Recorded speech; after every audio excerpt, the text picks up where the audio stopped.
sabi sa Galatians chapter 6 verse 9, "Let us not become weary in doing good, for at the proper time we will reap a harvest if we do not give up." Kahit na minsan nakakapagod at parang wala namang epekto ang mga mabubuting ginagawa mo, huwag kang huminto. Ituloy mo lang yan. Ang bawat panahon ng pagtatanim ay may katapat na panahon ng pag-ani. It is a universal law. Ang mga kabutihang itinatanim mo ngayon, ang pagsusumikap na ginagawa mo ngayon, sa tamang panahon ay magbubunga din. Minsan, ang bunga ay hindi yung inaasahan mo, pero tiyak na mayroon iyang ibubungang maganda, kaya magpatuloy ka lang. Pangalawa, do not get tired of dreaming. Patuloy kang mangarap kasi libre naman yan. Let your dreams fuel you to do your best every day. Maraming negosyo ang nagsimula sa pangarap na sinabayan ng tiyaga, sipag at pagpupursige. Ilan na nga ba sa mga pangarap mo ang naabot at nahahawakan mo na ngayon?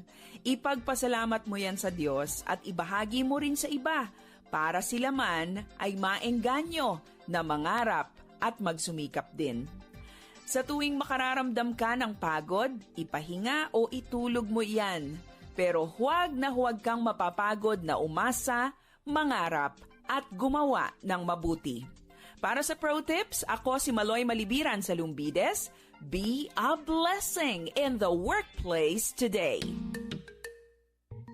Isa sa mga... Paano nga ba naipapasa ang HIV? Ang HIV o Human Immunodeficiency Virus ay isang kondisyon kung saan nagiging mahina ang immune system na lumalaban sa sakit. Ang HIV ay karaniwang naipapasa sa pamamagitan ng pakikipagtalik, pagsali ng dugo na infected ng HIV, natusok ng karayom mula sa HIV-infected o nakikigamit ng syringe sa taong nasuring positibo sa HIV. Maaari ring maipasa ng nanay ang HIV sa panganganak o pagpapasuso. Hindi ito naipapasa sa pamamagitan ng pakikipaghalikan o pakikipagyakapan, pakikipagkamay, pakikipaghiraman ng mga kutsilyo at tinidor, tasa o baso, mga upuan sa banyo, mga lamok o iba pang insekto. Ang mga HIV positive ay madaling kapitan ng sakit, kaya't dapat na mag-ingat. Ang paalaalang ito ay hatid sa inyo ng Department of Health at ng Far East Broadcasting Company, Philippines. 1116 DXAS, your community radio. 1116 DXAS, your community radio. Kasama sa araw-araw, kakwentuhan, kaagapay, kaibigan, kabarangay, ito ang radyo mo. 1116 DXAS, your community radio. 1116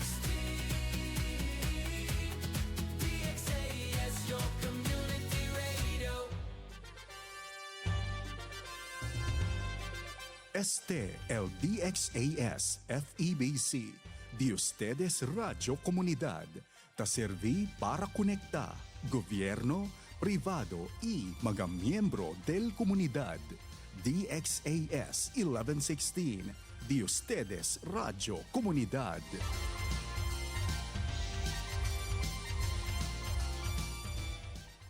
Ang oras sa buong Pilipinas, 5 minuto makalipas ang alas 7 ng umaga. Alamin ang mga kaganapan at mga pinag-uusapan sa Zamba Sulta. Makibalita at makibahagi sa pagbabago at pag-unlad.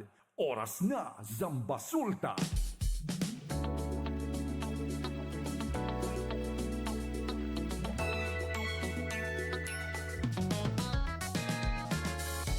Good morning, isang mapagpalang araw sa lahat ng nakikinig sa 1116 DXAS, your community radio. Buenos dias a todo, maayong buntag sa tanan. Kayo po ay nakikinig ngayon sa programang Oras na Zamba Sulta. Good morning, Zamboanga City, Zamboanga Sibugay, Zamboanga del Sur at Zamboanga del Norte. Good morning, Basilan, Sulu at Tawi-Tawi. At syempre sa lahat po ng mga lugar na abot ng ating radyo estasyon, good morning. Ngayon po ay araw ng Wednesday, February 11, 2026. Ilang araw na lang, Valentine's na pala, no? Oh, Happy Hearts Day!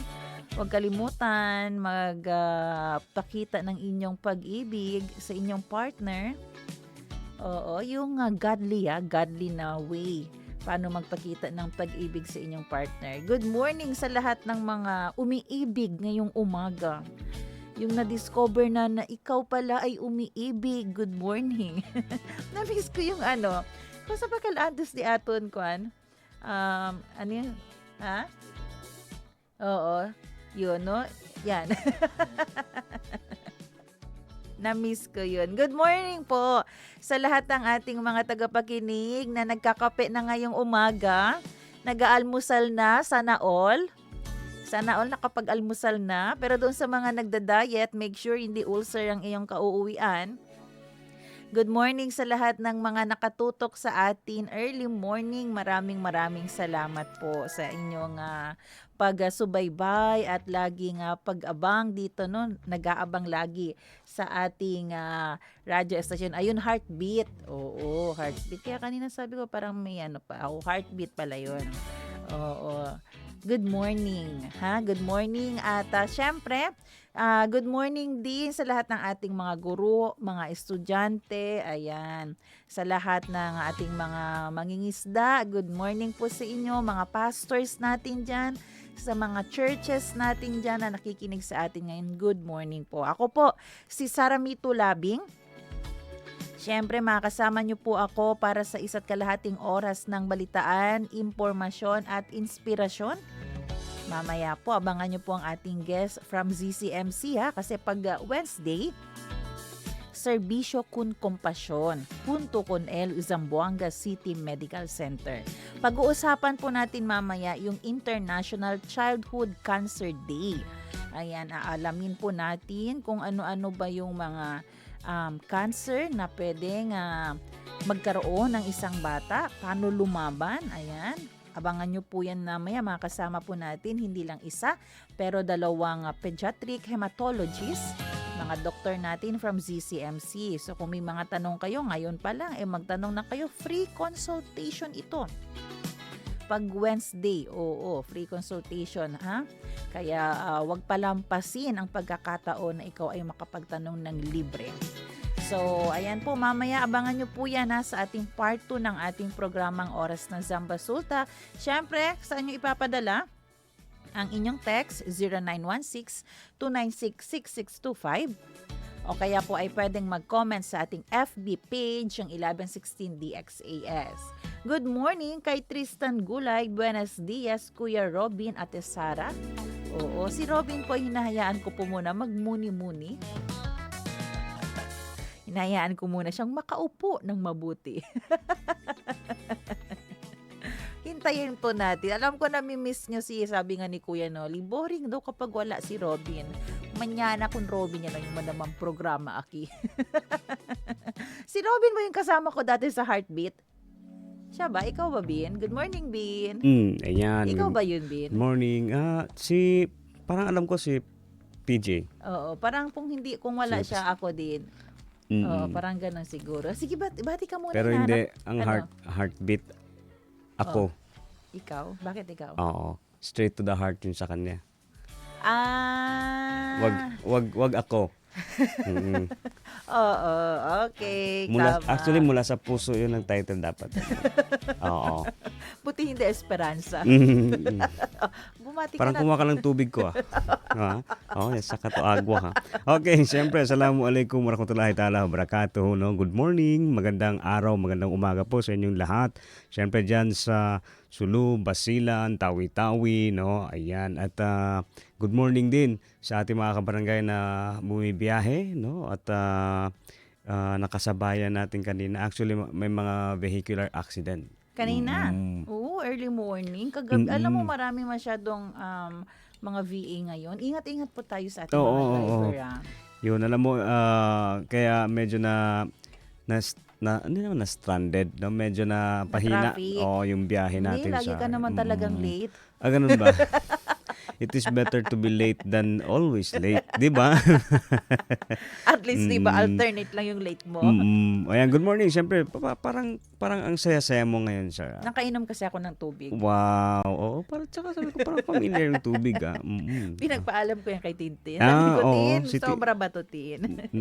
Ano sabi niya? Oh, sobra na naman. Kuha na natira mo. Ano ba? Oo, no? Mas kabalo pa siya. Batiin mo si Tintin. Oo, Tintin. Oo.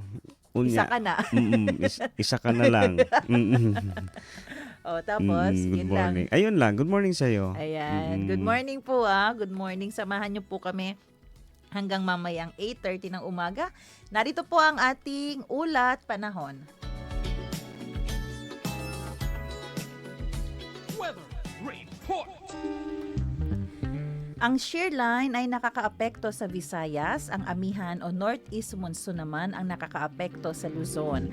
Bahagyang maulap hanggang sa maulap na kalangitan naman na may bukod-bukod na pag-ulan o pagkidlat, pagkulog ang iiral dito po sa Zamboanga Peninsula, sa Basilan, Sulu at Tawi-Tawi dahil naman yan sa localized thunderstorm.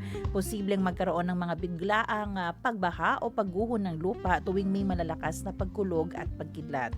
Kaya po mag-ingat ang bawat isa.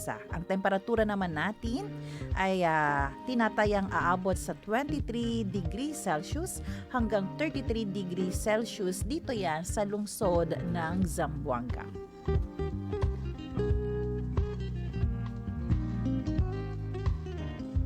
We sing happy birthday to you, and may all your dreams come true. Happy, happy birthday.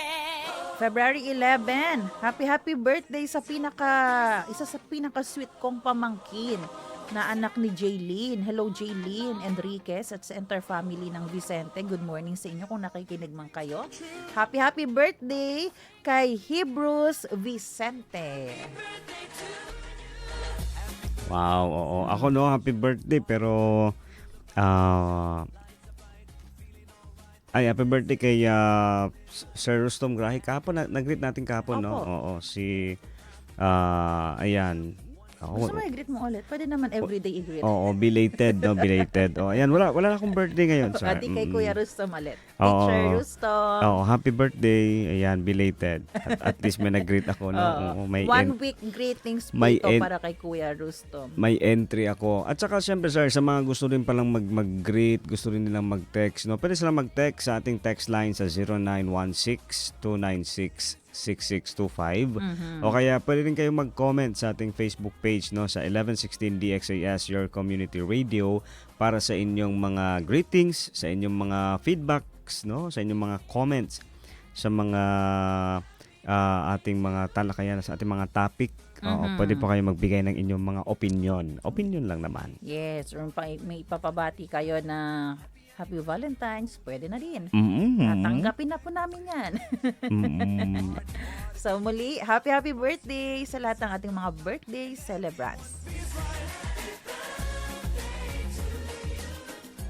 Salita at tanong ngayon.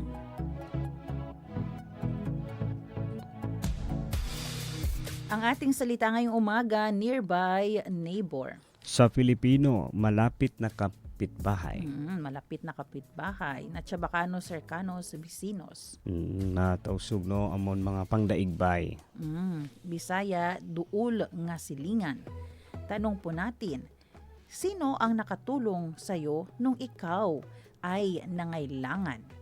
Proverbs 27 verse 10, do not forsake your friend or a friend of your family, and do not go to your relative's house when disaster strikes you. Better a neighbor nearby than a relative far away.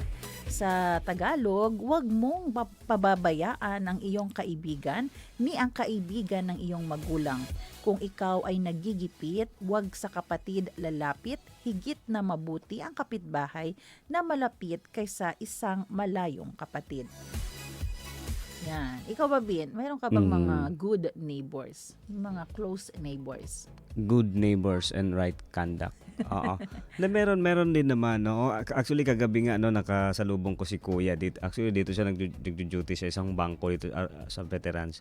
Oh, good neighbor ko 'yun siya, no. Imagine mo siya kagabi nga no, kahit madilim, kahit na hindi masyadong klaro, no, kahit na alam mo 'yun, pagod siya sa trabaho, pero nung nagkasalubong kami, talagang binanggit talaga niya pangalan ko, no? Sumigaw talaga siya. Ganun siya ka good neighbor. At saka, alam mo, yun yung na-appreciate ko sa kanya. Pag nakakabili siya ng prutas, binibigyan niya ako. Kami naman, pag may ulam, talagang magpaparinig yan siya, sir, na, uy, ang bango ng ulam niyo. Siyempre, neighbor kami. Nakakamiss yung ganyan. Oo, yun yung na-miss ko rin dati dyan kami sa Pasunangka. Oo, ako din lumaki rin ako. Pero kasi lumaki ako na ang neighbor ko, mga kamag-anak ko lang din talaga.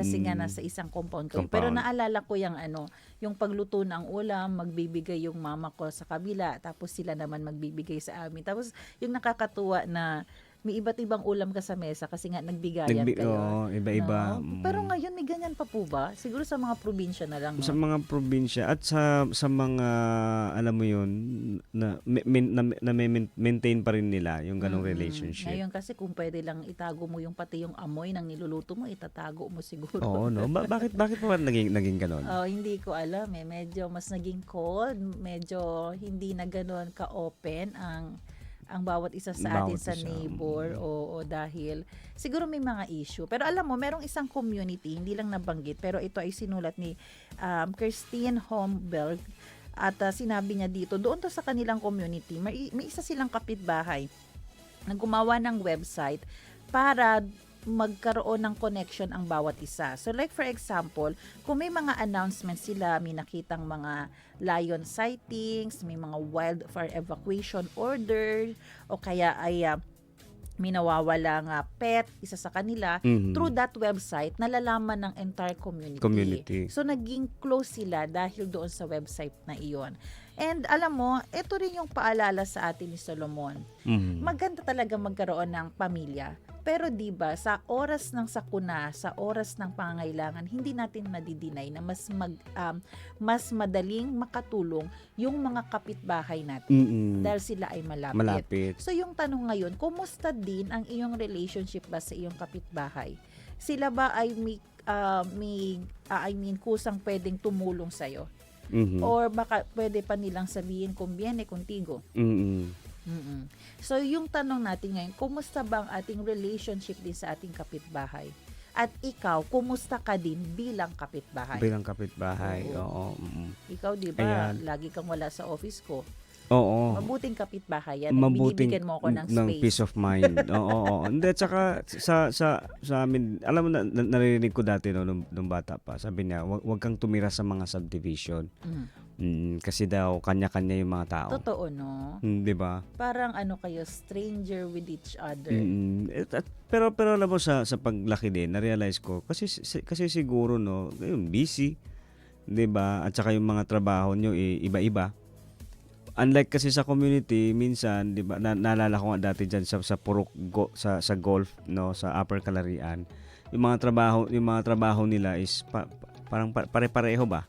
So, 'di ba, pare-pareho yung mga day off, yung 'di ba, pag mga mangingisda ganun din. Pero yun nga, na-realize ko kasi siguro busy.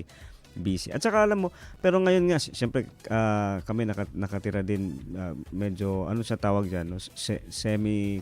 Subdivision.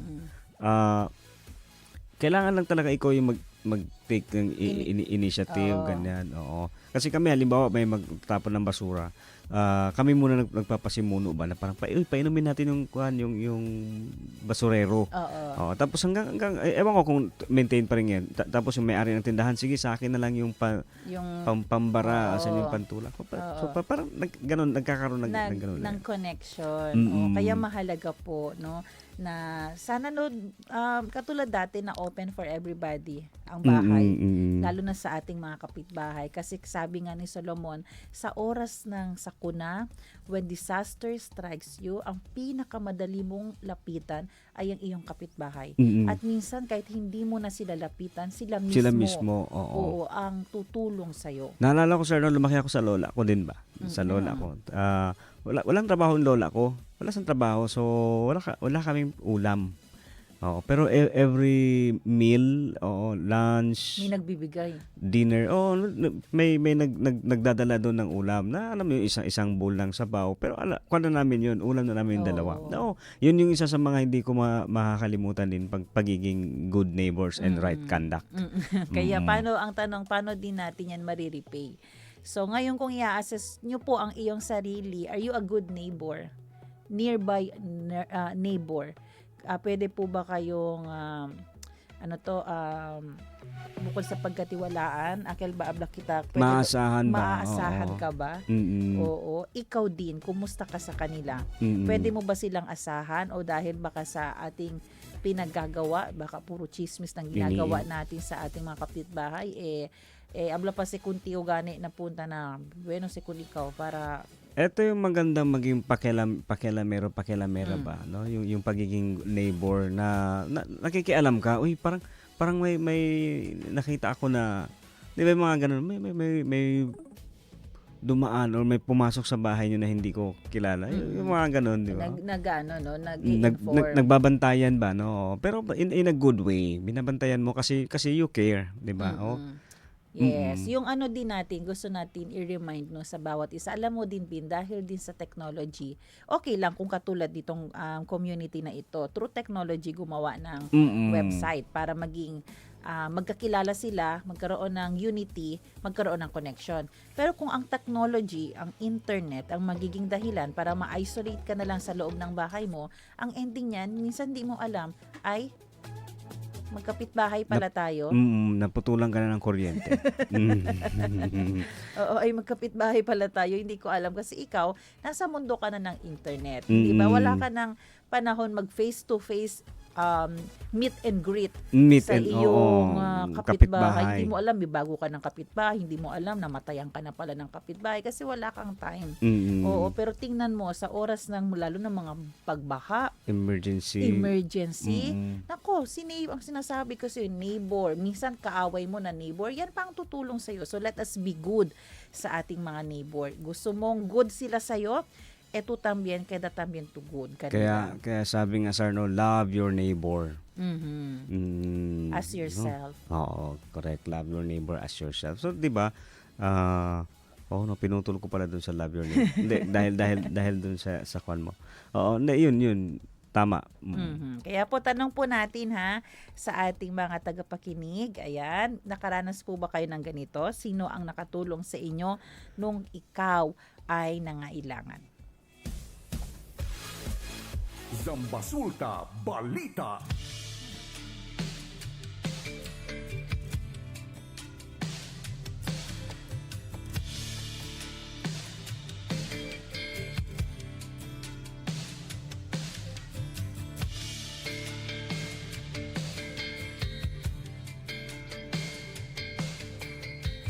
Mga gawang kabutihan para sa bayan. Marapat ipamalita yan. Mabati ang mabuti. 2 bata, taga-barangay Bukawe o Batya, Bukawe, Bulacan, nagsauli ng 15 pesos na salapi. Nako, sana all. Mamaya may i-share ako sa iyo, Bin, ha? Oo. Sabi nga sa Proverbs 22 verse 6, start children off on the way they should go, and even when they are old, they will not turn from it. May kaugnayan sa nasabing verse ang ating kwento. Isinauli po kasi ng 2 bata na taga-barangay Batya sa Bukawe, Bulacan ang malaking halaga ng salapi na kanilang nakita. Ito nga po ay nagkakahalaga ng 15,000 pesos na nasa loob ng isang pitaka. Sinamahan sila ng kanilang ina, very good, sa barangay hall upang formal na maibalik ang pera sa may-ari. dahil sa mabuting pagpapalaki ng mga magulang sa mga bata at pagkakaroon nila ng takot sa Diyos at katapatan. Matapos mapulot ang pitaka, ibinigay ito ng mga bata sa kanilang ina. Ipinapakita po ng ating kwento, ang katapatan ay nagsimula sa tamang paggabay ng mga magulang sa kanilang mga anak sa loob ng tahanan.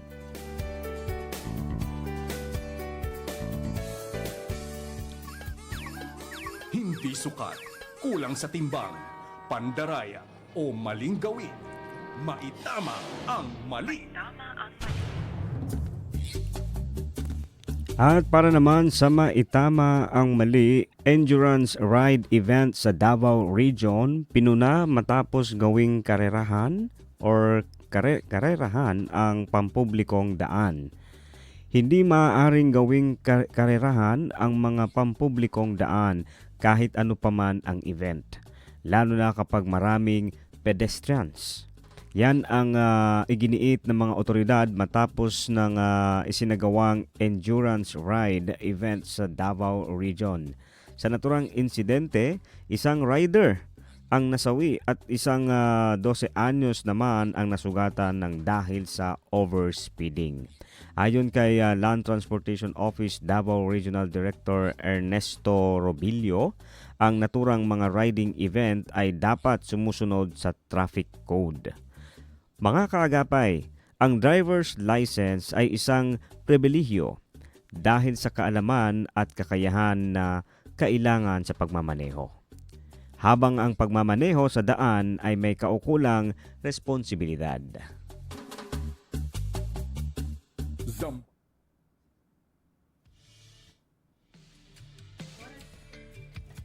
Oras natin mga kaibigan, alas 7:27 ng umaga. Pero bago tayo dumako sa ating mga balita, Bina, alam mo, yung tungkol sa pagsasauli ng pitaka, talagang magsisimula yan sa ating mga magulang. Kasi nga, di ba, bilang ikaw ang nakikita ng iyong mga anak,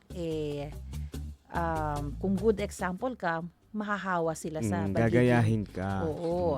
Kahapon, mai-share ko lang, nalungkot talaga ako, Bien. Sabi ko nga, kaya pwede rin itong maugnay sa ating pagiging neighbor. Kasi yung neighbor natin, pwede naman din kasi hindi lang yung literal na kapitbahay natin. Anyone stranger. Nung kahapon kasi ang nangyari, yung foreman namin, pumunta ng bahay para kunin nga yung labor. Doon kami magkikita. Ngayon, nung nakuha niya na yung pera, yung cellphone niya, nilagay niya sa dulo ng motor. Diba? Sa dulo ng motor natin, may handle yan. Nilagay niya doon para yung natanggap niyang pera, ilalagay niya sa bag. After no, nakalimutan niya na may cellphone siyang nilapag doon sa motor. So, umalis siya. Sumakay siya ng jeep. Kasi yung may-ari ng motor, tao niya. Itong driver ng motor, umalis naman. Pero bumalik sila parehong dalawa. Kasi si foreman, nalaman niya na nawawala ang kanyang cellphone. Naalala niya, nilapag niya nga sa motor. Yung motor naman, bumalik kasi sabi niya, may narinig daw siyang, nung nag-drive na siya, may narinig daw siya na nahulog. So, binalikan niya ang shop. Pero wala na yung cellphone. Okay. So, nalungkot ako kasi nung ako naman, nung tinawagan ko kaagad, out of coverage na agad. Ang cellphone. Oo, sabi ko, grabe naman din ang mga tao, oy. Bakit agad naman, alam mo yon, wala talagang konsensya. Oo, agad enough. Kung nahulog yun malapit sa shop, ang una mong gagawin, tatanungin mo yung mga tao sa shop, Sir, Chenebad, tadwe niya ko na sa cellphone, okay, yamirayo. Pero ang ginawa, enough agad ang cellphone kasi cannot be reached na agad. So nalungkot ako kahapon, sabi ko, ganito na ba talaga ang tao pag may nakita? Agad na lang i-off para angkinin na lang. So, 'di ba, how can be a good neighbor? So, yun yung nalulungkot ako kahapon. Kaya nga sabi nga ng tito ko, hindi na talaga safe. Wala ka na talagang pwedeng kumbaga pagkatiwalaan. Walang minuto bin. Alam mo, cannot be reached na agad yung phone. So, maybe ang assumption namin doon, kasi kung narinig ng driver na may nahulog, baka dumaan siya sa gutter, pagkauntog ng motor na hulog sa gutter, baka timing may dumaan, kinuha, pinulot. Oo. Kasi kung nasa daanan, pwede rin sa daanan talaga, sa kalsada, ang pwedeng makapulot nun, kung hindi yung may tumawid, ang pinaka pwedeng madaling mag-abot nun, yung mga motorcycle lang din na, alam mo yun, madali lang maipulot yung nakita sa kalsada. Pero yun nga, nakakalungkot no, kasi nandyan na tayo sa point na hindi na talaga pwede mahulog kahit 1 minuto yung bagay mo. Kasi Mawawala na yan mawawala agad. na aangkinin ng iba. Paano ba natin mababago ang mundo? Through the Lord lang talaga, no? Kung may Diyos tayo sa buhay, kasi may takot tayo sa mga ganyang may bagay, konsensya. may konsensya tayo, kaya natin magsauli. So, yun yung gusto kong i-share. Kaya saludo tayo sa mga magulang na kahit yung ibang tao ay hindi na yan na ituturo, pero kung ikaw yung parents na nagtuturo sa mga anak mo na maging honest kahit mahirap, saludo po kami sa inyo. Nakikita po yan ng Panginoon. One day may awarding, may reward kayong makukuha. Zambasulta Balita. Para sa ating unang balita, lima pang bangkay ang narecover ng PCG Technical Diving Group kahapon. Araw po ng Martes, Pebrero 10 o Pebrero 10, 2026 mula sa lumbog na MV Tricia Christine 3 sa karagatan ng Balok-Balok Island, Basilan. Dahil dito umakyat na sa kabuuang 51 ang bilang ng mga nasawi, habang nananatili sa 316 ang bilang ng mga nakaligtas sa trahedya. Sa lalim na 180 feet, pinasok nga ng 4 na divers ang first deck economy accommodation ng barko kahapon, at dito na nga nakita ang mga katawan ng biktima na kung saan kabilang dito ang 2 bata, 2 babae at 1 lalaki. Bagamat dumaan pa sa opisyal na proseso ng PNP SOCO ng Zamboanga City, ang pagkakakilanlan ng mga biktima ay agad naman itong inilibing, matapos na rin ipakita sa mga pamilya na naghahanap pa rin sa kanilang mga kamag-anak hanggang ngayon. Isa naman sa 5 bangkay na natagpuan kahapon ay positibong kinilala ng isang pamilya dahil sa mga marka nito sa katawan at dahil na rin sa ID na natagpuan sa loob ng bag nito. Sa kabila ng panganib sa ilalim ng dagat, tiniyak ng PCG na magpapatuloy ang kanilang operasyon ng may disiplina at respeto para sa mga biktima at sa mga kanilang mga naulilang pamilya. Zambasulta Balita. Yan. Actually, marami pa tayong hinahanap din kasi no, as of report, yung pinakahuli natin na nalaman kay Sir Celso Lobregat, yung last time may nakitang 2, di ba? Oo, yung time na yun, sinabi niya na meron pang 30 na missing. So, kung kahapon ay may 5, so malamang nasa 25 pa ang nawawala.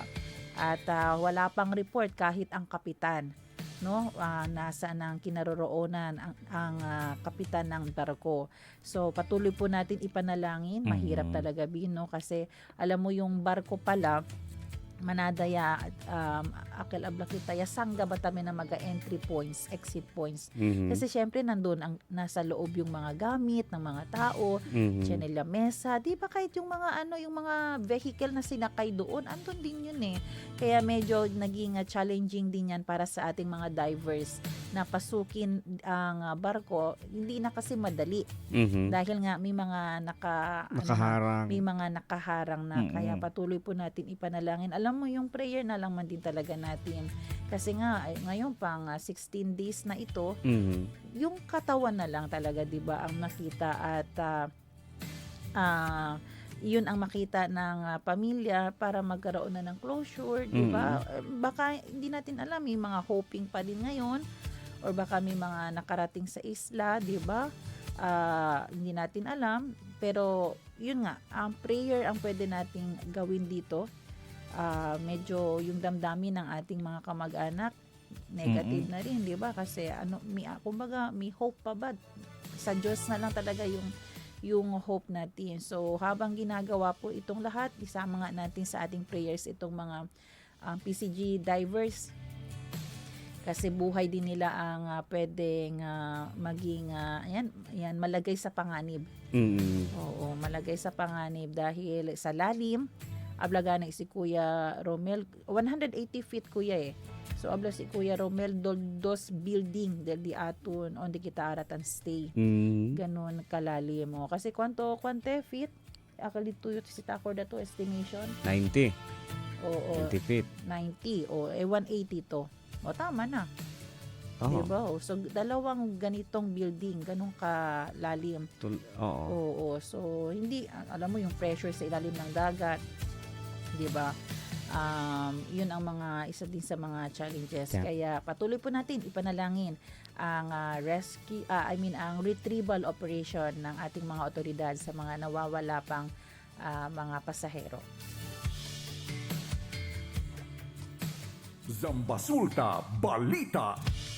Nagpalabas ng opisyal na pahayag ang Allison Shipping Lines Incorporated para sa mga individual na hindi pa nakakakuha ng kanilang financial assistance at funeral expenses kaugnay ng naganap na trahedya sa MV Tricia Kirstine 3. Pinapapunta ang mga benepisyaryo sa help desk na matatagpuan sa ZCRRMO o Zamboanga City Disaster Risk Reduction and Management Office upang makuha ang nasabing tulong pinansyal. Binigyang diin ng kumpanya na nasa ZCRRMO desk lamang ilalabas ang cash assistance. Ang kanilang tanggapan sa Artile Boulevard na dating Kawakawa ay bukas din upang magbigay ng gabay at impormasyon, ngunit hindi rito isasagawa ang pagbibigay ng pera. Para sa mga karagdagang katanungan o impormasyon, maaaring tumawag sa mga sumusunod na numero: 0917-717-3674 o pwede din sa 0939-925-4949. Pwede din sa number 0968-851-1691 o pwede din sa 0917-153-5845. Pwede din sa mga numero na 0968-873-2992 o di kaya sa 0968-875-1277. Zambasulta Balita. Isinailalim na sa investigasyon at administrative cases ang mga miyembro ng Regional Mobile Force Battalion 14 kasunod ng kritikal na kondisyon ng dalawang bagong police recruit sa Lamitan City, Basilan. Nag-ugat ang insidente sa hinihinalang hazing at pagmamaltrato sa mga kapulisan noong Pebrero 5 habang isinasagawa ang reception rites. Dahil sa seryosong pinsalang tinamo ng mga biktima na humantong nga sa kanilang pagkakaospital, ipinag-utos ang agarang pagtanggal sa pwesto ng buong RMFB 14B. Pinalitan sila ng RMFB 14A upang matiyak na magiging patas at walang impluwensya ang takbo ng investigasyon. Kasulukuyan nang nasa kustodiya ng Police Regional Office Bangsamoro Autonomous Region in Muslim Mindanao o PROBARM ang mga suspect habang inihahanda ang mga kaukulang hakbang laban sa kanila. Samantala, tinatayang aabot sa 70 tauhan ng Regional Mobile Force Battalion 14B ang inalis sa pwesto. Zambasulta Balita. Nasa kustodiya na ng mga pulis ang isang sospek sa pagbaril sa mga magkakapatid na Iribani sa barangay Tumaga na naganap nitong Lunes. Ayon kay City Councilor Frederick Atilano, chairman ng Peace and Order, posible lumalabas sa investigasyon ng mga pulis na posibleng hawak na nila ang sospek na mismong mastermind sa insidente. Kinilala ang mga biktima na sina Leonard Iribani na idineklarang dead on the spot dahil sa mga bala na tamos sa katawan habang nagpapagaling pa ang kapatid nito na si Almukbar Iribani. Sasampahan na ng kaso ang suspect. Zambasulta Balita. Sugatan ang dalawang motorcycle rider matapos sumalpok sa isang nakaparadang truck sa highway ng Sitio, Texas, Barangay Licomo kagabi. Kinilala ang mga biktima na sina Marlon Francisco Pecatoste, taga Rizal, at Dennis Maningo Cadevida, residente ng Barangay Tiktapul. Kapwa lulan ang dalawa ng kani-kanilang Honda XRM nang mabangga nila ang isang Isuzu forward truck na ang driver ay kinilala na si Ryan Simafranca. Ayon sa pulisya, mabilis ang takbo ng mga motor at posibleng nagkulang sa pag-iingat ang mga driver kaya sumalpok ito sa nakaparadang truck. Tumilapon at nagtamo ng mga sugat sa katawan ang mga biktima na agad isinugod sa Vitali Lying In. Samantala, nasa kustodiya na ng Zamboanga City Police Station 1 ang mga sangkot ng mga biktima at ang sasakyan habang nagpapatuloy ang investigasyon. Zambasulta Balita. Ayan, yung paalala natin po talaga mag-ingat. Yung mga sasakyan ang nasangkot, ayun yun ang nasa police station. Gusto natin itama yun.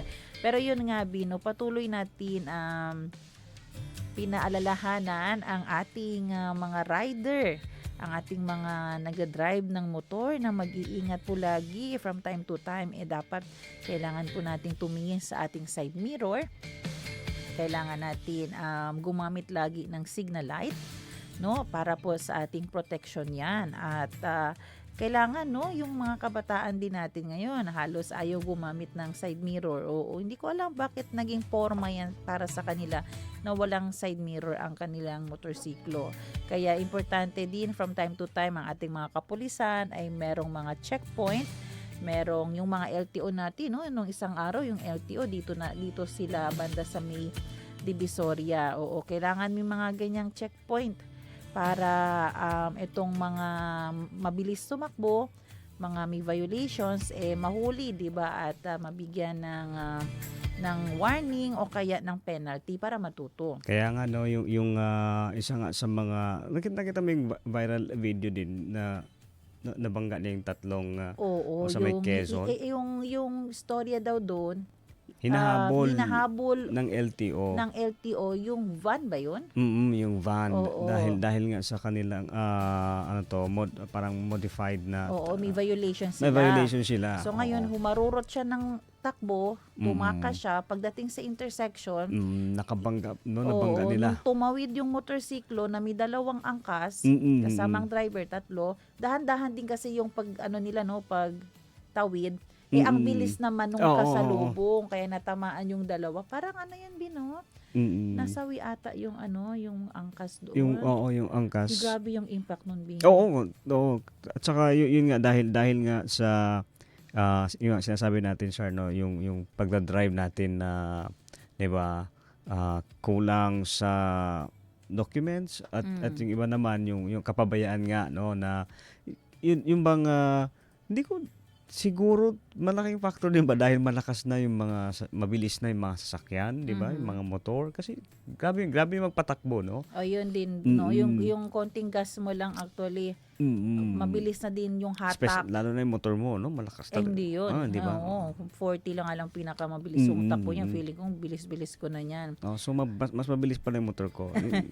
Oo naman. Kaya po mag-ingat po tayo, ha, kasi kung hindi ikaw ang makasakit ng ibang tao, ang maging cause ng disgrasya, pwede din ikaw mismo ang mabiktima ng sarili mong kapabayaan. No, o pagmamadali, 'di ba, sa pagdadrive. No, mag-ingat po tayo lagi. Mahalaga po ang ating buhay. May nagmamahal sa inyo at alam mo din, mahirap ngayon magkasakit. Mahirap ngayon ang madisgrasya kasi yung mahal ba ng bayan, mahal hospital. Tapos sabihin natin kahit may public hospital pero punuan ang mga public hospital, 'di ba? So talagang ang pinaka-urgent ang uunahin ng ating mga doktor. Kaya ingat po tayo, ha, sa lahat ng ating mga driver. Zambasulta Balita. Convicted ang 8 individual sa kasong electricity pilferage matapos hatulan ni Judge Manuel M. Uwisit IV noong Pebrero 6, 2026. Ang hatol ay nag-ugat sa isang entrapment operation ng Zamboanga City Electric Cooperative o SAMSELCO noong March 2025 sa Barangay Mampang, kung saan napatunayan ang kanilang paglabag sa Republic Act number 7832 o ang Anti-Electricity Pilferage Act. Ayon kay Attorney Romel S. Agan, Chief Management Officer ng Zamselco, ang tagumpay na ito ay babala na hindi nila ito tolerate ang pagnanakaw ng kuryente na nagpapataas sa system loss at nagpapabigat sa bayarin ng mga tapat na consumer. Sa kasalukuyan, mahigpit pa ring tinutugis ng kooperatiba ang iba pang lumalabag, kabilang ang isang opisyal ng barangay at isang may-ari ng malaking establishmento sa Sutterville na nahaharap din sa kaukulang mga kaso. Hinihikayat ni General Manager Engineer Ganumede Chu ang publiko na isumbong ang anumang iligal na koneksyon sa kanilang mga hotline 0917-307-1412 o di kaya naman sa 0917-302-6629. Kapalit ng reward na hanggang 5,000 pesos para sa bawat verified report. Zambasulta Balita. Oras natin mga kaibigan, 7:46 ng umaga at yan po ang ating mga balita para sa araw na ito. Magbe-break tayo sandali pero huwag kayong bibitaw dahil sa ating pagbabalik ay pag-uusapan po natin ang tungkol sa International Childhood Cancer Day. Childhood Cancer, Batang May Laban, kasama ang ZCMC. Kami po ang inyong mga lingkod, Sara May Tulabing. At ang inyong kabarangay, Robin Soling. Magbabalik ang oras ng Zambasulta. Dito lang sa 1116 DXAS, Radyo Komunidad.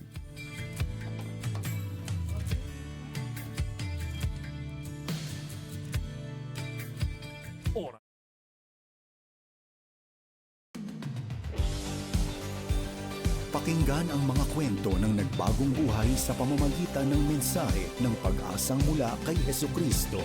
On air, online, at on the ground. Ito ang The FEBC Report.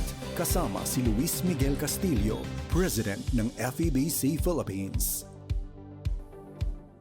Hindi lang mga Pinoy ang naaabot ng ating broadcast. Kwento ng isang apo mula Vietnam ang maririnig natin ngayon.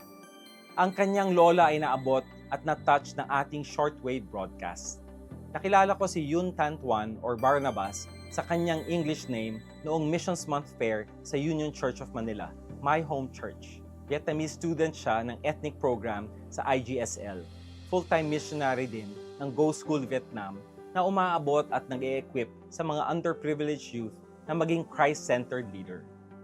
The gospel seed come to my family when my grandma is around the year of 1970 up to 1975, after the communists take control of the whole country, and sharing the gospel and doing evangelism is still strictly prohibited in the country, and no one can go out to share the gospel at that time.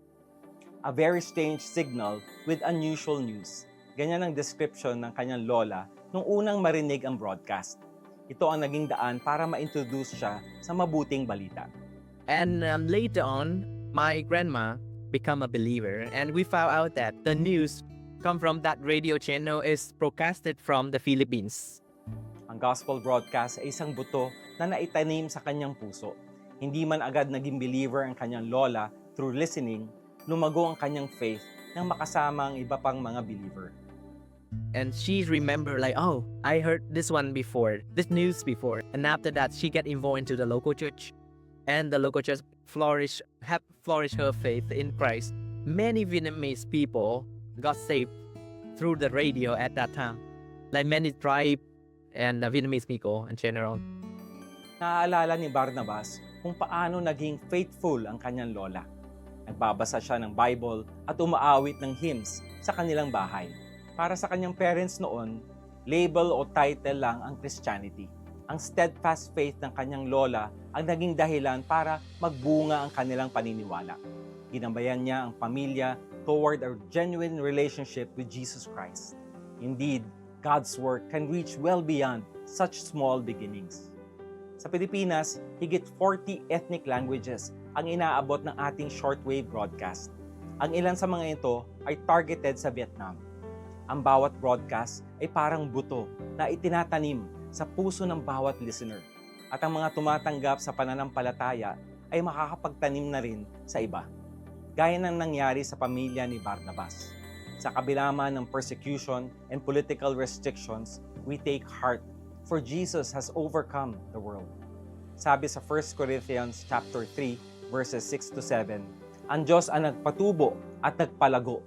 Hindi ang nagtatanim o nagdidilig ang mahalaga, kundi ang Diyos, sapagkat Siya ang nagpapatubo at nagpapalago. Hindi man natin makita ang growth immediately, but when we faithfully sow God's Word, we can be sure that it will accomplish what He pleases and will prosper where He sends it. Mission natin na gumawa pa ng mga programa na puno ng gospel seed na aabot sa loob at labas ng bansa. Kung aming mga programa ay nakatulong sa growth ng inyong faith, we'd love to hear your story. I-message mo kami sa FEBC Philippines Facebook page o mag-email sa info@febc.ph. To support FEBC's gospel broadcast and bring hope to more people, please visit febc.ph/give. Hanggang sa susunod, ako si Luis Miguel Castillo para sa The FEBC Report. Take care and abide in Christ. Napakinggan mo ang The FEBC Report. Para maging updated sa ating stories online, mag-subscribe na sa ating YouTube channel at i-follow ang ating Facebook at febc.ph. Maging kabahagi sa misyon ng Far East Broadcasting Company Philippines na ipahayag ang mensahe ng pag-asa ni Hesukristo sa mundo.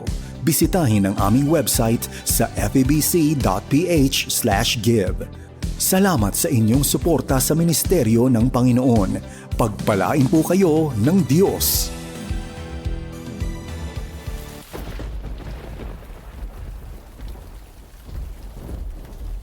Lola, natatakot ako sa malakas na ulog at kidlat. Tsaka baka magbaha dahil sa malakas na ulan.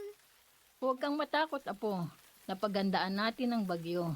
Napaayos natin ang bubong, kaya hindi lilip pa rin at wala lang tulo ng tubig.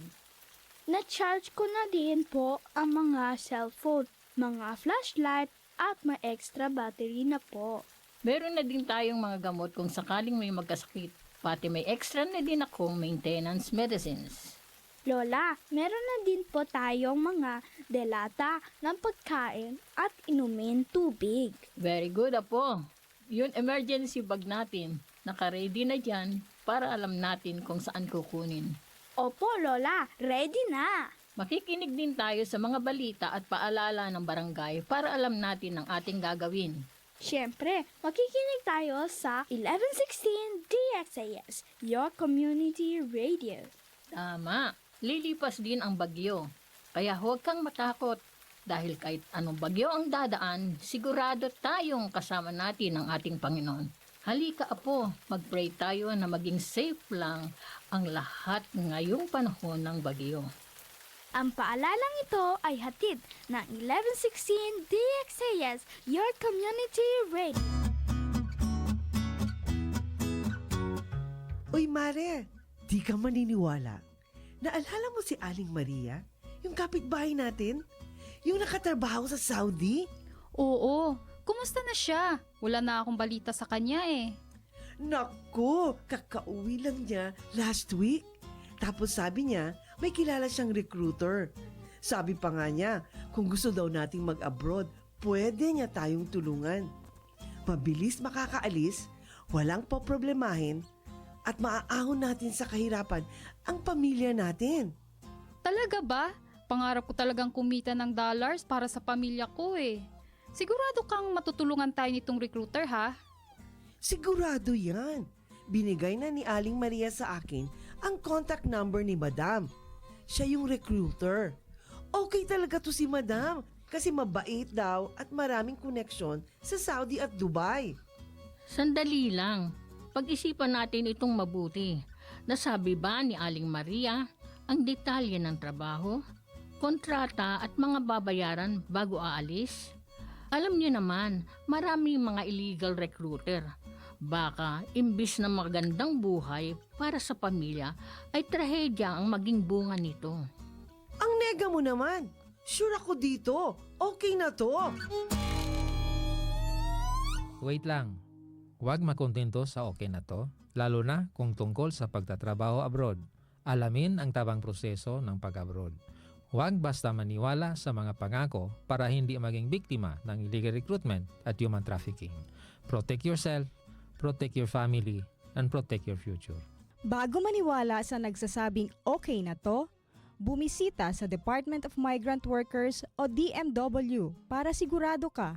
Bisitahin ang kanilang official website o tumawag sa kanilang hotline. Your safety and your future are worth more than empty promises. Don't take the risk, be informed, be safe.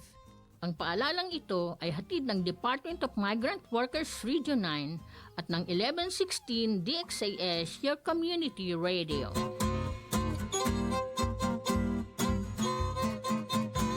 Ano ang kailangan gawin kung posibleng na-expose sa HIV virus? Agad na kumonsulta sa healthcare provider. Maaari kang bigyan ng post-exposure prophylaxis o PEP treatment kung ang exposure ay within 72 hours o 3 days. Kung lumampas na sa 3 araw, maghintay ng 3 buwan bago magpa-test. Ang maagang pagtuklas ay magbibigay sa iyo ng mas maraming pagpipili ang pamamaraan ng paggamot para ma-overcome ang side effects ng virus. Ang paalaalang ito ay hatid sa inyo ng Department of Health at ng Far East Broadcasting Company, Philippines. Ang estasyong ito ay matatag na katuwang ng kapisanan ng mga broadcaster ng Pilipinas, nagdiriwang ng 50 taon ng matatag at tapat na pamamahayag. Oras na, Zambasulta!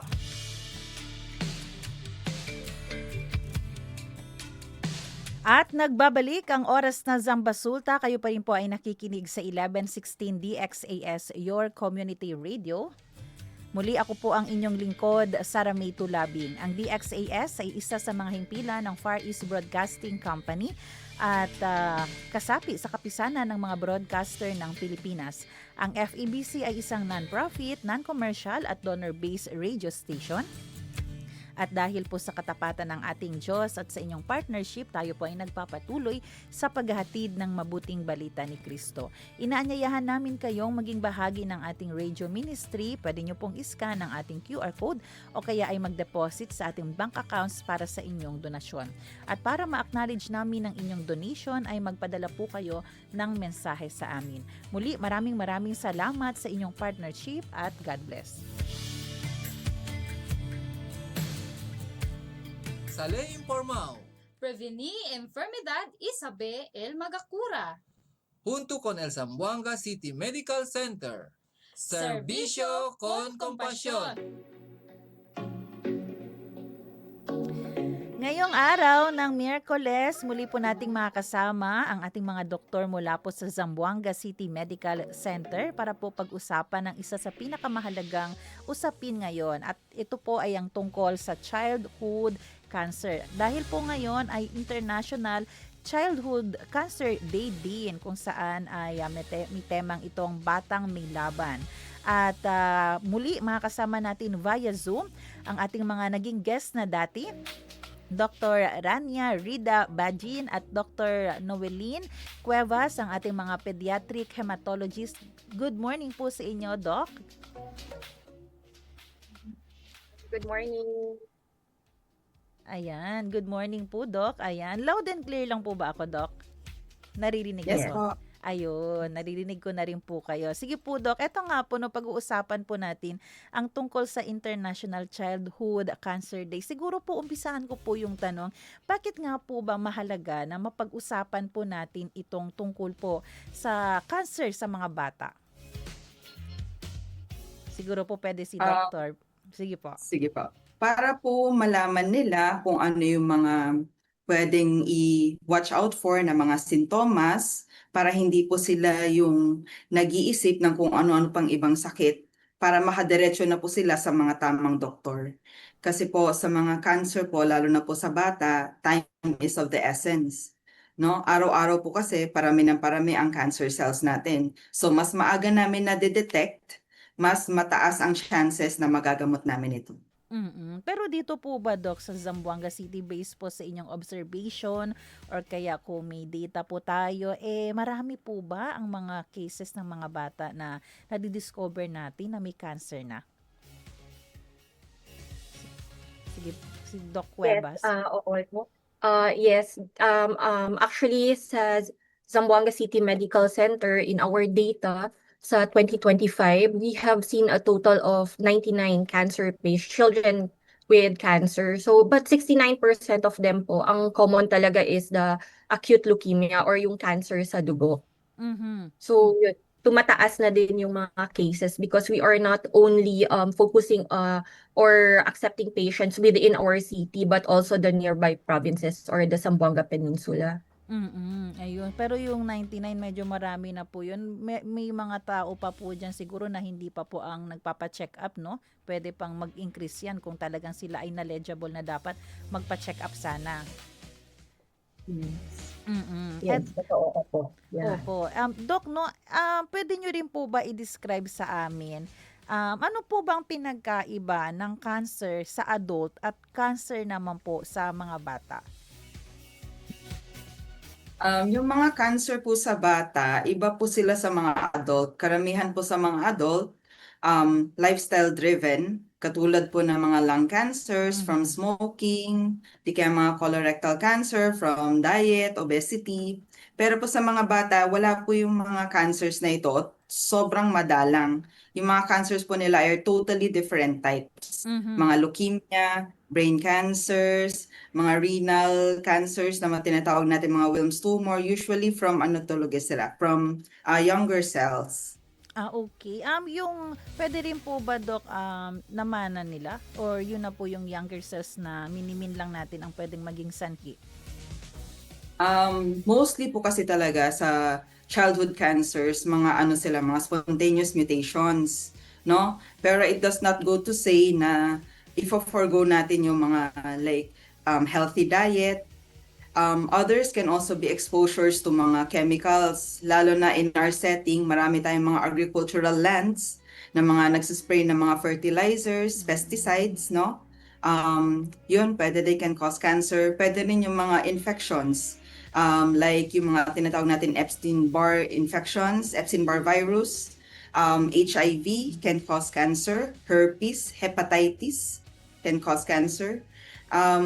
And recently, merong paper na palabas no, na may mga studies from mga previous COVID patients na could have also caused the cancers. Oh, okay. Doc Cuevas, ilang taon po ang pinakabata natin na nagka-cancer po? Sa beta practice ko po, no, I have seen as young as 6 months po no, sa training ko. So that is infantile leukemia ang tawag namin. So pag ganun po, mas agresibo po, no, mas high risk po ang mga less than 1-year-old and more than 10-year-old sa leukemia. So we stratify them as high risk. Ibig sabihin, mas aggressive yung leukemia, mas aggressive yung cancer.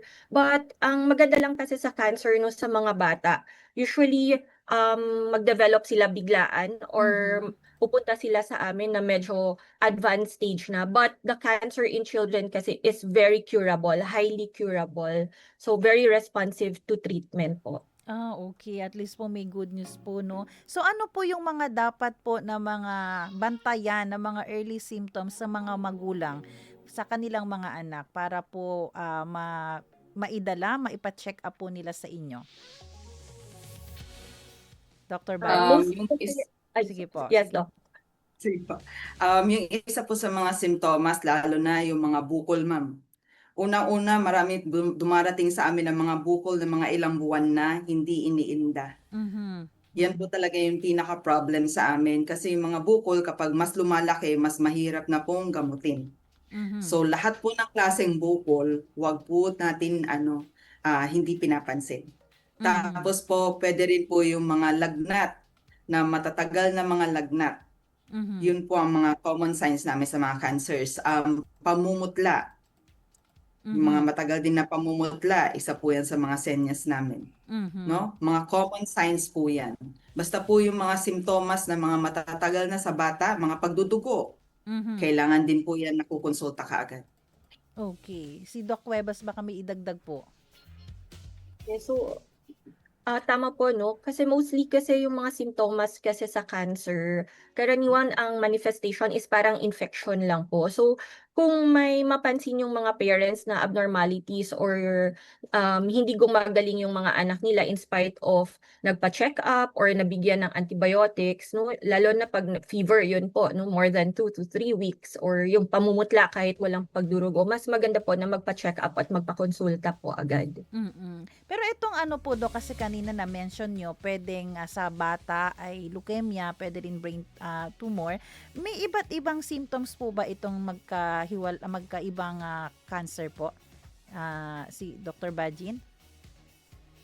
Yes po. Sa mga leukemias po, yung mostly na nakikita namin yung mga pamumutla at pagdudugo. Meron din po sila mga bukol-bukol sa mga leeg o di kaya sa tiyan. Yung sa mga brain cancers naman po, ito po yung mga matatagal na pagsasakit ng ulo. Yan po yung unang-una simptomas nila. Masakit yung ulo, nahihilo, nagsusuka, nag-iiba yung paraan ng paglalakad. Yun po yung mga nakikita natin simptomas, no? So once na mga nakikita na ito, kailangan po magpakonsulta kaagad. Pero di ba challenging po, Doc, kapag like kanina, meron tayong case ng 6 months or 7 or yung wala pang 1-year-old na hindi pa marunong mag-complain, paano po babantayan ng ating mga magulang pag ganito po? Oo, sa mga sobrang mga bata, no, sa mga infants, nakikita na rin naman natin yung mga pagdudugo, pamamasa, no? Pwede rin po sila yung mga tinatawag natin na parang mga pinpoint lesions sa mga skin na parang dots sila na red, no? So kailangan mapakita yun lahat sa doktor. Okay. Si Doc Cuevas, baka may gusto pong idagdag din. Opo, no? Usually din po, no, meron din tayo yung sa mga cancer sa mata, sa mga bata or tawag nating retinoblastoma. So they present also ng parang may puti or sabi nila yung parang mata ng pusa, ganun po, or bukol sa mata. So those are hindi naman po normal na finding sa isang bata. So dapat magpakonsulta din po kaagad. And then yung mga namamaga na mga kulani sa leeg, sa singit, sa kilikilin po, no? Pag habang mabilis na lumaki. So yun din po yung mga senyales na dapat po magpakonsulta, magpatingin po.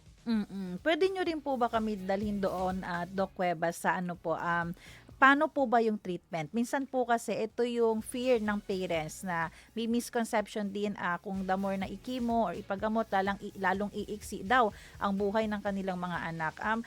Pwede nyo po kami dalhin doon sa proseso. Paano malalaman, anong gagawin kapag nag-positive na cancer po yung anak nila?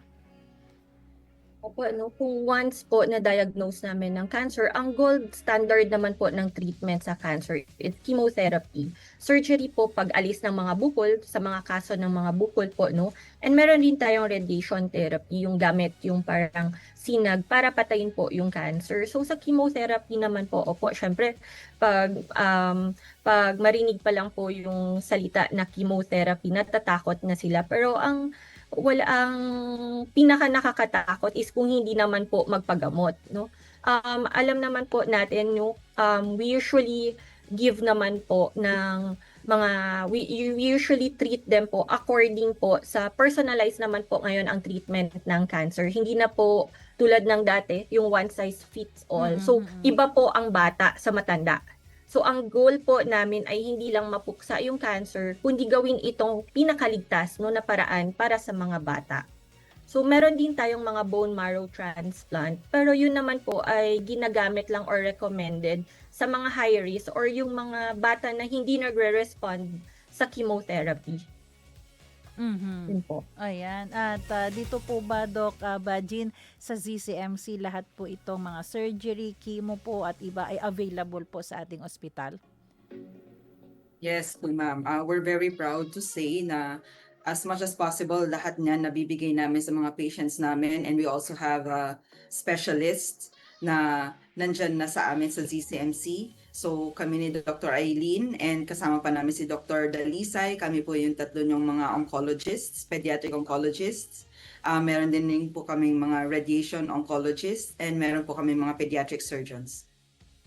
Meron din po ba tayong tinatawag, Doc Baji, na yung mga common illnesses na napagkakamalang cancer, tapos hindi po pala siya cancer, and then pwede lang ma-dismiss as typical childhood infection? Well, number one na dyan yung TB. TB yung tinatawag namin the Great Pretender, which is also very common in the Philippines. Pareho din po yung presentation, no? Mga long-standing fevers, night sweats, tapos yung mga yung mga bukol po sa mga leeg, no? So, pero yan po yung sinasabi namin na dapat po talaga nagpapakonsulta ka agad, lalo na po mga ganun yung mga sintomas. Ayan. Si Dr. Cuevas, baka may idadagdag po? So aside from tuberculosis po, meron din tayong tinatawag na yung mga juvenile na idiopathic arthritis or yung mga, yun po, mga arthritis sa mga bata. Kasi same sila ng presentation po, no? Matagal na lagnat, hindi nagre-respond sa antibiotics, masakit yung mga joints, bone pains, nahihirapan po maglakad. Pero yun po, magkaiba pa rin po sila in terms of other mga simptomas. Kasi sa cancer, sa leukemia po, although may ganon din po, may fever, may masakit yung mga kasukasuan, may pamumutla din po. So those are yung mga cases na magpe-present din po ng pareho silang mga simptomas. Okay. Ito po, Doc, meron po ba tayong tinatawag na aggressive treatment? Kasi po yung tanong natin, kung merong aggressive treatment, paano po natin nababalanse na maprotektahan pa rin po natin yung ongoing physical and mental development po ng isang pasyente, lalo na po ng ating mga kabataan? Si Doc Bajin po siguro, and then Doc Cuevas. Yes po. Sa lahat po ng cancers, katulad po ng sinabi ni Dr. Cuevas kanina, lalo na sa pediatric cancers, they're highly curable. So from the get-go, from the start, kami ay aggressive. So yung regarding sa kanilang mga physical and mental health, sa physical health po, we try to balance yung kakayanan ng bata sa chemotherapy. So when it gets very aggressive for them, tinitigil namin for a while, and then once they recover, doon po namin inuulit yung chemotherapy. Tapos po sa mga mental health po, yung mga ino-organize din ng mga groups, ng mga support groups ng mga may cancer, sa community lang din namin.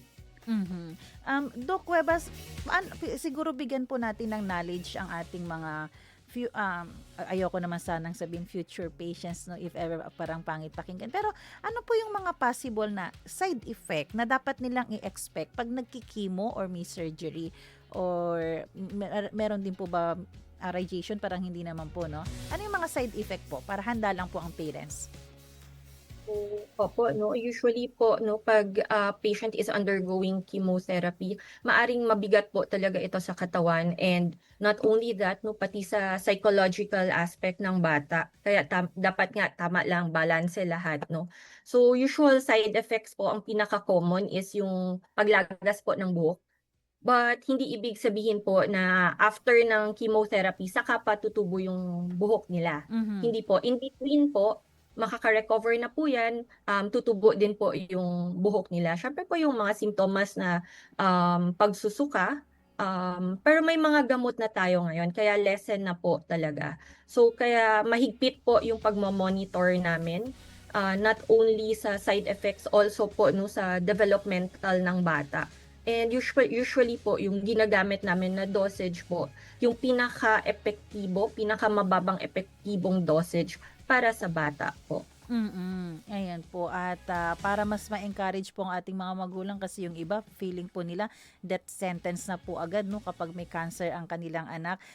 Pwede po natin i-repeat, i-emphasize po ulit yung survival rate po nito kapag agad nilang naipadala sa ospital ang kanilang mga anak.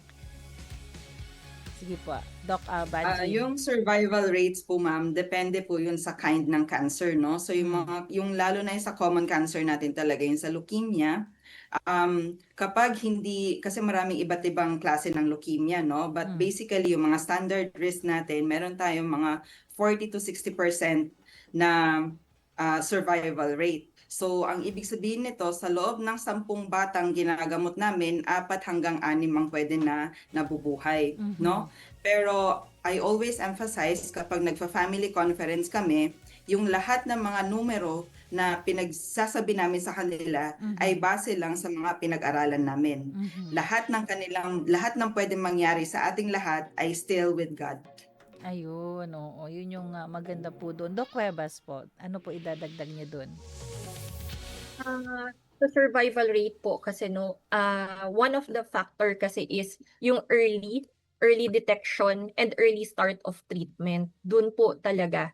So mas maaga magpakonsulta, mas maaga po makapagsimula ng gamutan, mas maganda po yung outcome po ng bata. Pero And hindi lang kasi po chemotherapy po, no? We also kailangan po kasi na maganda din yung emotional state ng bata para maganda din po yung response niya sa treatment. So very important din po yun.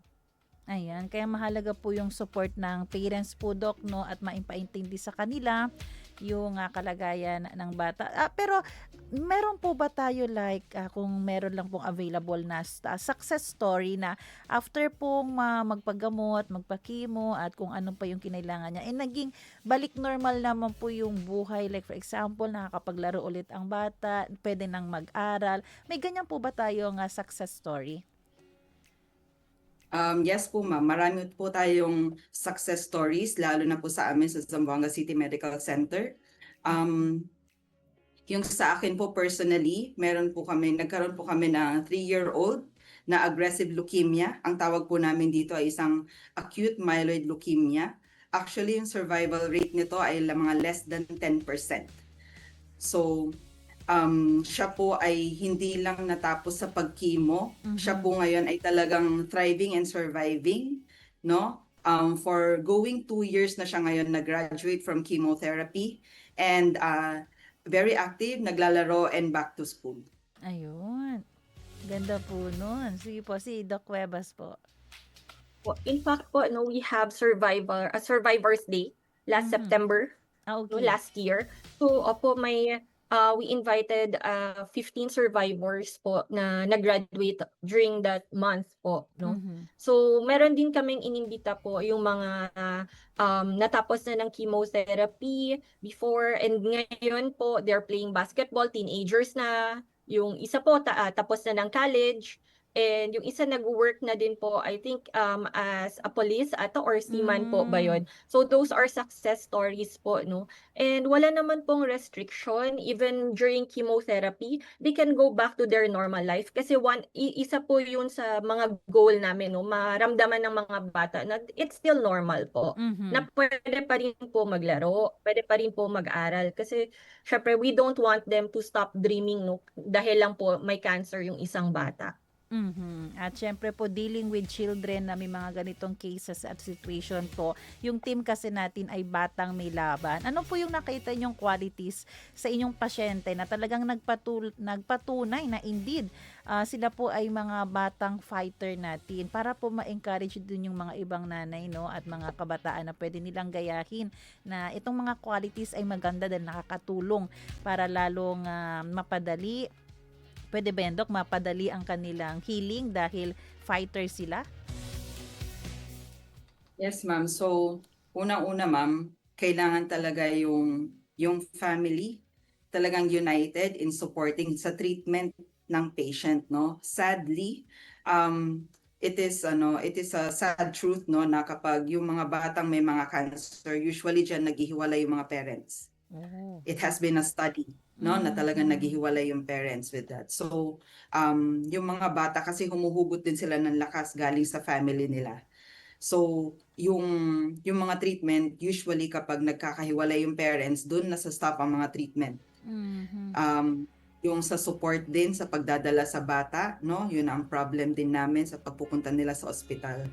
So, yung mga qualities ng mga survivors namin, ang nakikita talaga namin ay talagang united ang family nila sa pagpapagamot sa kanila. Malaking bagay po pala, Doc, no, yung maging united. Doc Cuevas.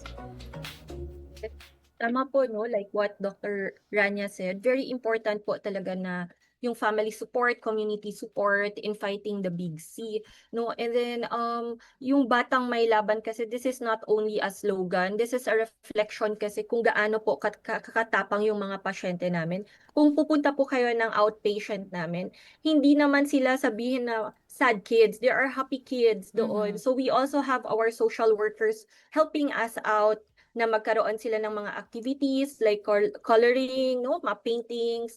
We have a reading corner po doon sa outpatient. So we make sure po na at least every week meron po tayong mga activities with the help of our social workers and mga interns, no, na social workers din po. So etong mga bata na to, they are really the true modern heroes, no? Kasi hindi sila natatakot kahit pa everyday pupunta sila for chemotherapy, nakasmile pa rin kahit po undergoing chemo, no? And they are still hopeful, no? Playful, hopeful, and full of dreams po itong mga batang to.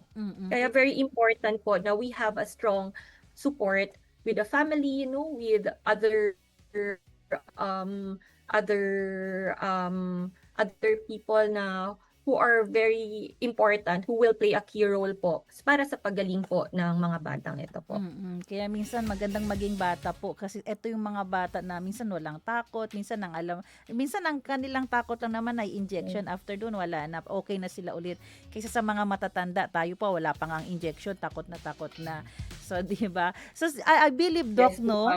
yan ang laging misconception sa aming cancer ward and cancer na outpatient clinic. Akala nila lahat ng bata doon ay talaga mukhang suffering. When in fact, talagang happy talaga sila doon.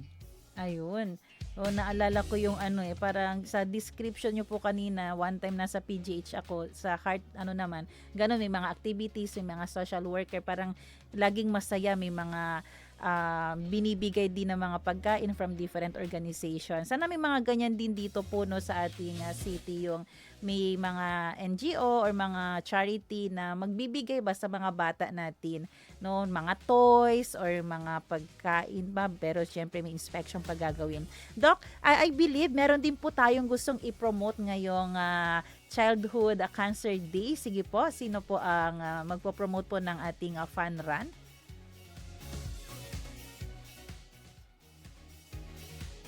So, yun po, we would like to invite everyone, all the listeners and viewers, to join us for the Run for Hope Year 2 this coming Sunday po, February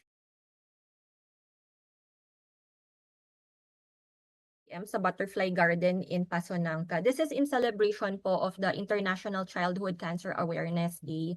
So all proceeds po will be used to support the treatment of children with cancer at the Zamboanga City Medical Center.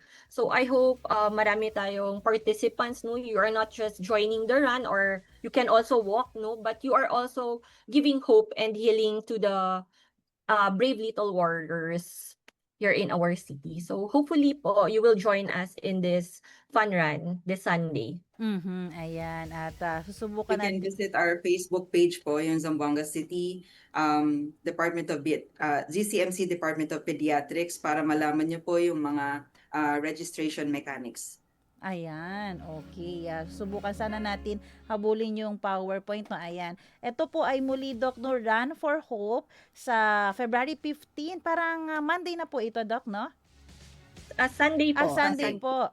Sunday, yes. Okay. Magsisimula po ito ng 5:30 a.m. ang assembly time. And then, ito ay sa Butterfly Garden na po. Tumurok. Yan po ang ating venue. Yes. Ayan, okay. Kaya po muli sa mga gustong mag-participate po, hopefully maraming mag-participate po dito sa activity na ito para po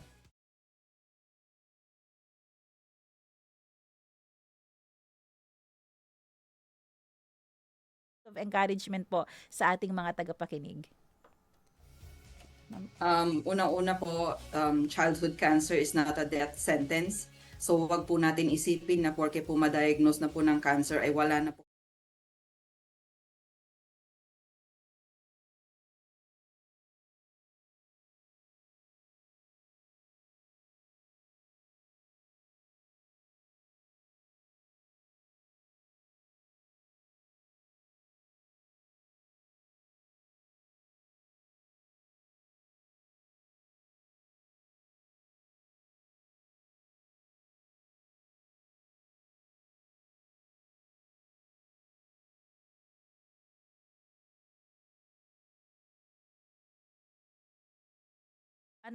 sa enlightenment na inyong binigay. At doon po sa mga nagtatanong for more details po sa ating activity ngayong February 15, balikan nyo po itong ating episode sa bandang dulo po, no? Ay ating na-flash po yung mga detalles para malaman nyo po anong mga gagawin, anong i-prepare, saan, kailan, at ano ang mga dapat i-expect. Muli, maraming salamat po sa ating mga naging doktor ngayon from GCMC, Dr. Rania Rida Bajin at Dr. Novelyn Cuevas. Thank you po, Doc. God bless you.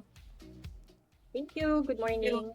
Ayan, maraming salamat din po sa lahat ng ating mga tagapakinig sa radyo at sa Facebook. Maraming salamat po sa ating technician Kuya Romel Paulino. Abangan niyo po ang susunod na programang Serbisyong OFW, Family Matters at Radyo Sincauman. At syempre bukas magkarinigan po tayo muli dito sa ating programa alas 7 ng umaga, Monday to Friday. Ako si Saramito Labing nagpapaalalang posible ang pagbangon at pagbabago, tayo ay maging bahagi ng solusyon ngayon. Sama-sama tayong umaksyon dahil oras na Zamba Sulta. Maraming salamat po, Doc.